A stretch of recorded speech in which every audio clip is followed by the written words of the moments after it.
Next one, act so that you can tell the truth about how you act. It kind of ties into what we Really just talked complex, about, really. yeah. Sure.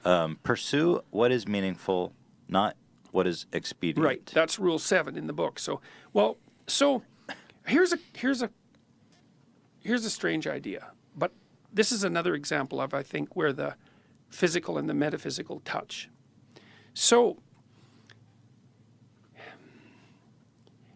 we talked about what reality might look like. There's a material reality, let's say, that's what is, but then there's the reality of what could be, that's potential, it's something like that. And so potential has this weird existence. Well, here's another strange thing. You might say, well, what's the best way of conceptualizing reality at the highest level of abstraction? What is reality? There's this old Taoist symbol, yin and yang symbol, eh? So there's a black serpent, and it has a white dot in it, and there's a white serpent, and it has a black dot in it, and they're tail to tail. And that whole symbol is Tao. And Tao means a bunch of things. It means potential. It means the way of life. So to live in Tao is to live in the proper manner. And you kind of live on the border between the black serpent and the white serpent. And then you say, well, what are those two things? Well, they're the two ultimate categories of reality, yin and yang. Well, how would you translate that into English? Well, masculine, feminine, that's one translation. But a better one, I would say, is order and chaos. You say, well, what's order and what's chaos? Well, order is when you're where what you're doing is producing what you want to have happen. Okay, so why is that orderly? It's because you can predict it. You do A, and you want B to happen, and B happens. So what does that mean? It means you know where you are, you know what you're doing, and things are working. And then you're calm, because there's nothing to be nervous about, and you're moderately happy because you're getting what you need and want. And there's evidence that you are competent because that's why things are working. That's order. Now, everyone knows that order can be shattered into disorder at the drop of a hat. You can be walking down the street and you're all happy and you're with your partner and, you know, she makes a mistake and steps off the curb and a bus hits her. It's like in 1 second you are not anymore in order. Like the bottom has fallen out of your life. And that's why there's a black dot in the white serpent. It's like, orderly as it is, look the hell out because your life can be flipped upside down in a moment. Right. Okay. Well, then sometimes you're in a dire state and everything looks absolutely hopeless and you get a new realization and bang, you know, everything snaps together. And so that's when you're in chaos and order can reveal itself. Okay, so order and chaos. You can think about it as the ice that you skate on with the water below. That's another way of thinking about it. Now you say, well, is that real? Is it really that the world is made out of order and chaos? Well, here's something weird. You have 2 hemispheres, right? And hypothetically, they were selected by the processes of natural evolution, right? They were selected by reality. Well, you have a right hemisphere and a left hemisphere. So it's kind of like, well, reality must have 2 elements because why would you need 2 hemispheres otherwise? And they do have relatively separate consciousnesses, those 2 hemispheres. You think, well, okay, we've been selected to have this bifurcated view of reality. Well, what are they specialized for? Turns out the left hemisphere is specialized for those places where your routines work. That's the left hemisphere. And the right hemisphere is specialized for all those places you go when you don't know what you're doing. So the left hemisphere is specialized for order, and the right hemisphere is specialized for chaos. And so then you might think, well, does that mean that the world being is really made out of order and chaos? It's like, well, if you use the Darwinian logic, that's what it means. Okay, so what does meaning signify? Well, here's what it is, as far as I can tell. So imagine that you're watching a gymnast, and 2 gymnasts. We'll start with the first one.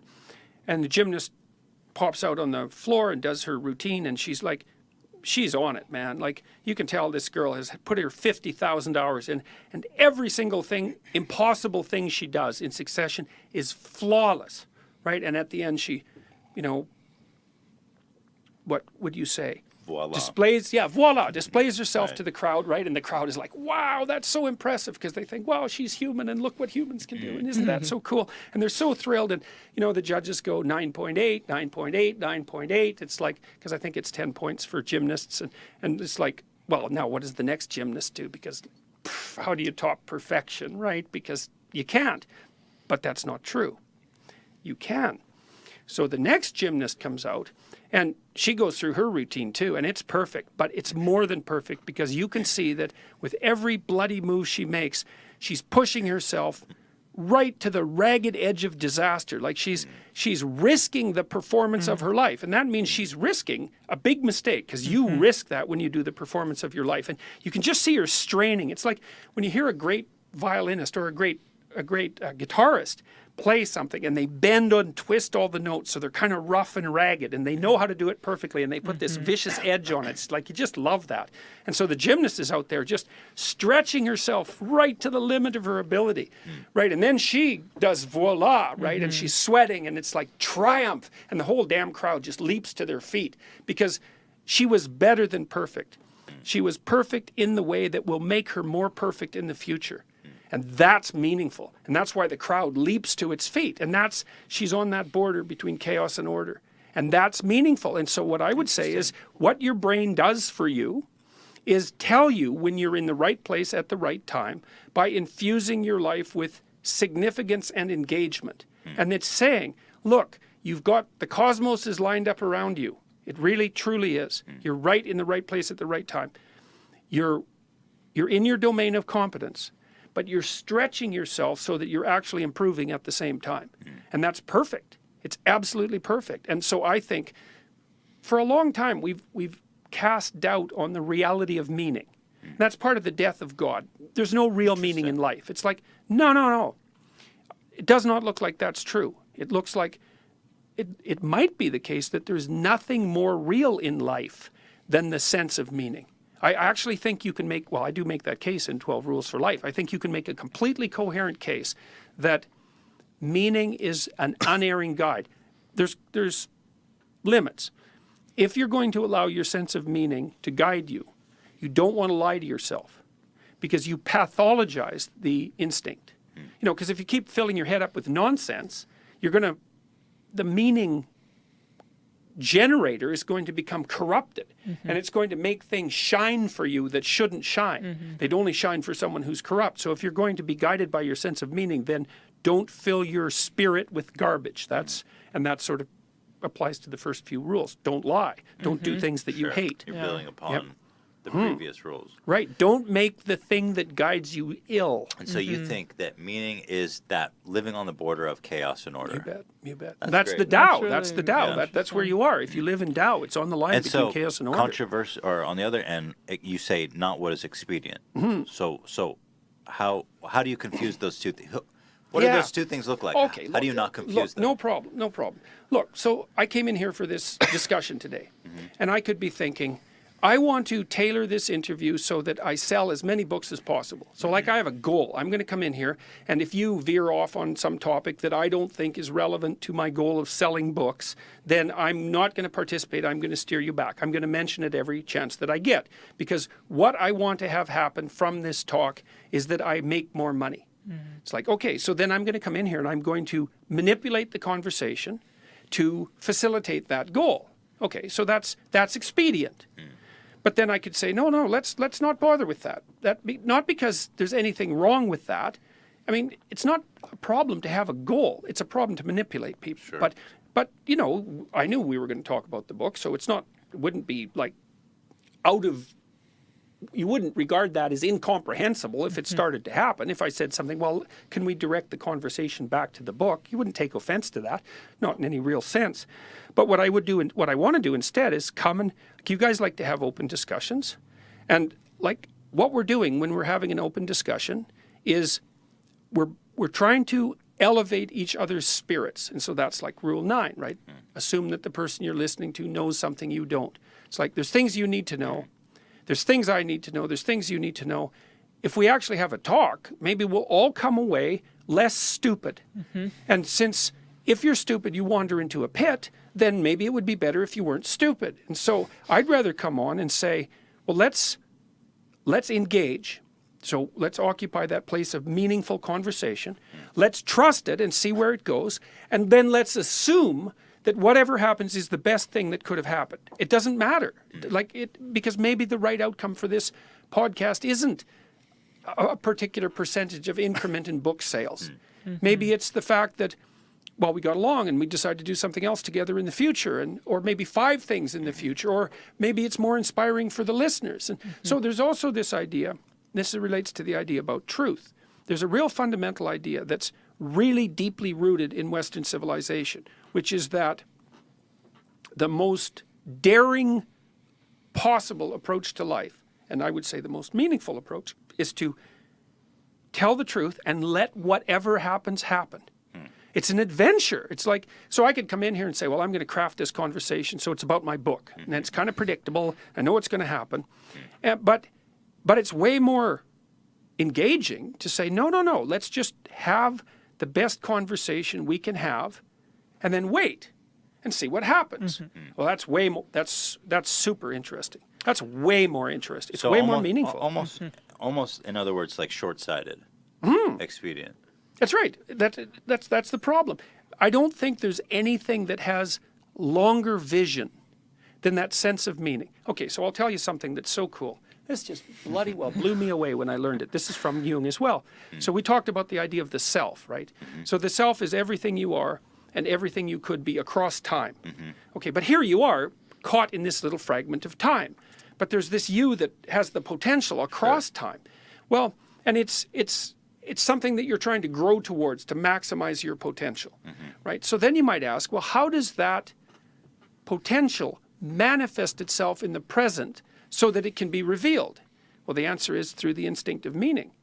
So that was Jung's answer. I thought, wow, that's just mind-boggling, that idea. It's like, okay, you could be more than you are, obviously. That's obviously the case.